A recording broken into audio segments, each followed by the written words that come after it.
Hello दोस्तों और my dear student, हम आज कुछ व्याकरण का टॉपिक पढ़ाने जा रहे हैं। तो व्याकरण किसको कहता है? तो व्याकरण का मतलब ये हो जाता है कोई भी चीज़ हम जब अगर क्या कर सकते हैं कि शुद्ध अगर हम बोल सकते हैं, लिख सकते हैं, है ना, तो उसी को हम लोग क्या करते हैं, कहते हैं व्याकरण कहते हैं। मतलब हुआ कि व्याकरण शास्त्र को कहते हैं जिससे हमें शुद्ध लिखना बोलना आवे, उसी को क्या कहते हैं? व्याकरण कहते हैं। अब व्याकरण में हम लोग चलते हैं। संज्ञा किसको कहते हैं? तो संज्ञा होता है कि जब कोई भी व्यक्ति, वस्तु, नाम, स्थान का जब बोध कराता है उसी को हम लोग क्या कहते हैं? संज्ञा कहते हैं। यानी किसी व्यक्ति, वस्तु, स्थान का जब बोध कोई भी कराता है उसको हम संज्ञा कहते हैं। संज्ञा जितना भी नाम है संसार में वो सारे चीजें क्या कहलाता है? संज्ञा कहलाता है। संज्ञा को 5 भागों में बांटा गया है। संज्ञा को कितने भाग में बांटा गया है? 5 भाग में। तो पहला भाग कहलाता है इसका व्यक्तिवाचक।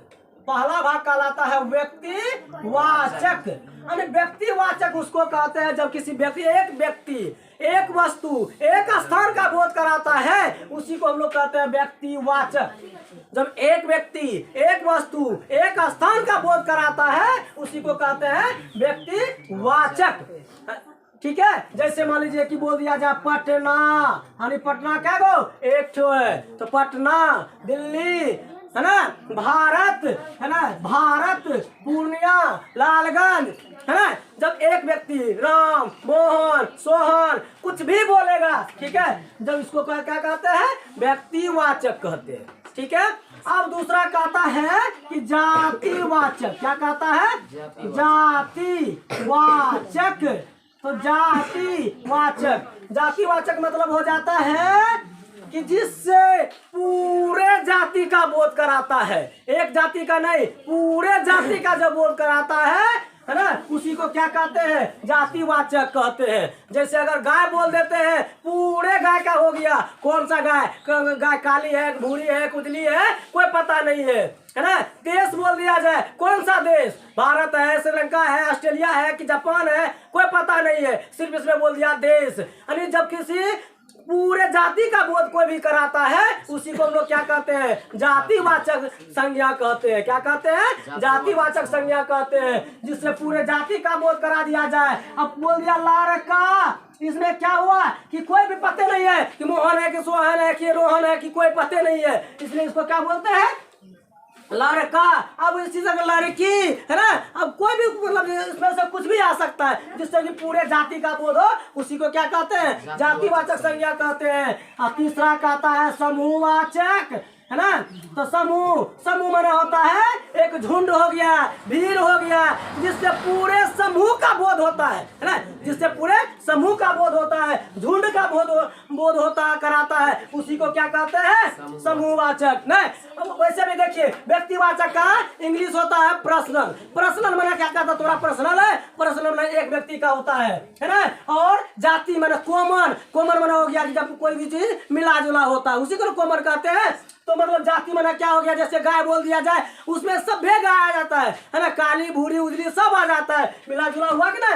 और मतलब जैसे समूह माना कलेक्टिव माना क्या हुआ? कलेक्शन करना। नहीं, कलेक्शन मतलब हो गया समूह। जब कलेक्शन करेगा समूह होगा ना, तो जब पूरे एक समूह का नहीं, पूरे समूह का बोध होता है। जैसे भीड़ हो गया, मेला हो गया, है ना, ये सब क्या हो गया? झगड़ा हो गया, उसमें क्या होगा? वर्ग हो गया, मतलब बहुत सारा उसमें होगा कि ना। मतलब जो है एक व्यक्ति से ज्यादा का समूह होता है, उसमें मतलब जो है जहाँ 5 गो, 10 गो, 20 गो जब खड़ा रहता है उसी को क्या कहते हैं? हम समूहवाचक कहते हैं। जैसे बोलेगा अंगूर का गुच्छा क्या है, तो बोलेंगे समूहवाचक है।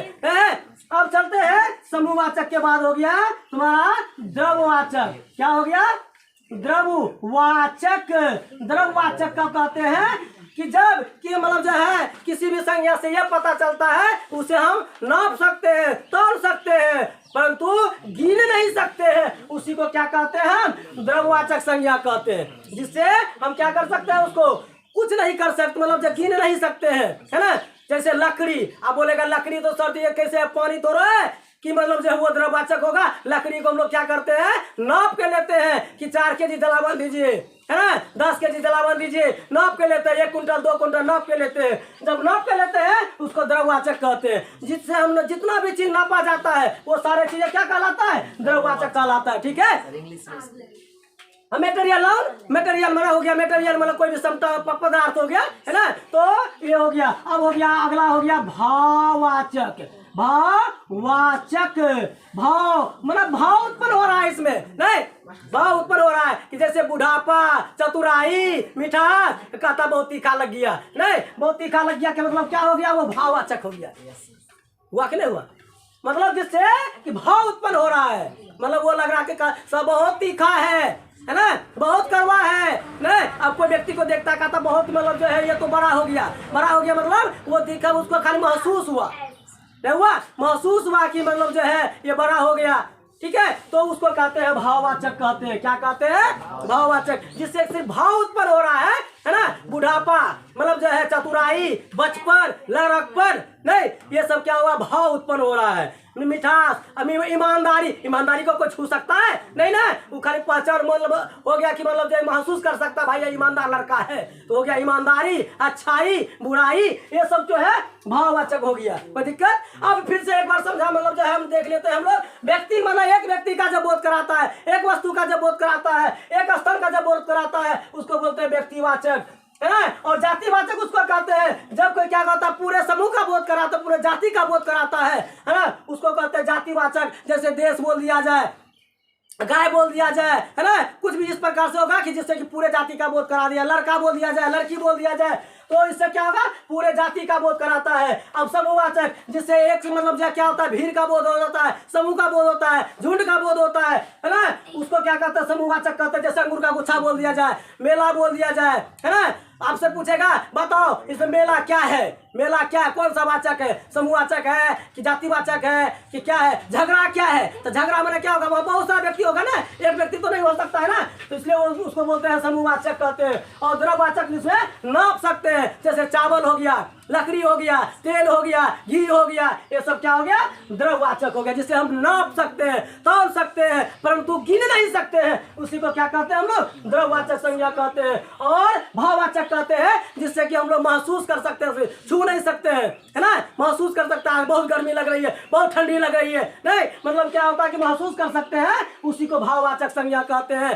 तो आज हम लोग व्याकरण में क्या किए, एक संज्ञा के बारे में जाने। ठीक है, इससे क्या होता है कि एग्जाम में 1 से 2 नंबर का पूछता है, वो ऐसे पूछ दिया मेला क्या है, गाय क्या है, देश क्या है ना, तेल क्या है, घी क्या है, इस प्रकार से आपसे पूछेगा और बोलेगा कि जो है बताओ। सिर्फ याद रखना है, जब एक व्यक्ति का होगा तो व्यक्तिवाचक, जिसमें पूरे जाति का बोध होगा जातिवाचक, जिसमें समूह का बोध होगा, झुंड का बोध होगा, है ना, गुच्छा का बोध होगा, तो वो हो गया समूहवाचक। जिसमें हम जो है देखना है कि भाई इसे नाप सकते हैं, है ना, तौल सकते हैं, गिन नहीं सकते, तो उसमें हो गया क्या, द्रववाचक। और यह मतलब जो है जिससे कि ये पता चले, महसूस हुआ, है ना, छू नहीं सकते हैं उसको, सिर्फ महसूस कर सकते हैं, है ना, उसी को क्या कहते हैं, भाववाचक। जैसे मिठास हो गया, कड़वापन हो गया, तीखा हो गया, लड़कपन हो गया, बचपन हो गया, ये सब हो गया भाववाचक। ठीक है, तो बच्चों अगर ये वीडियो आप लोगों को अच्छे लगे तो इसे शेयर और लाइक जरूर करें। मैं अनिल सर आप लोगों को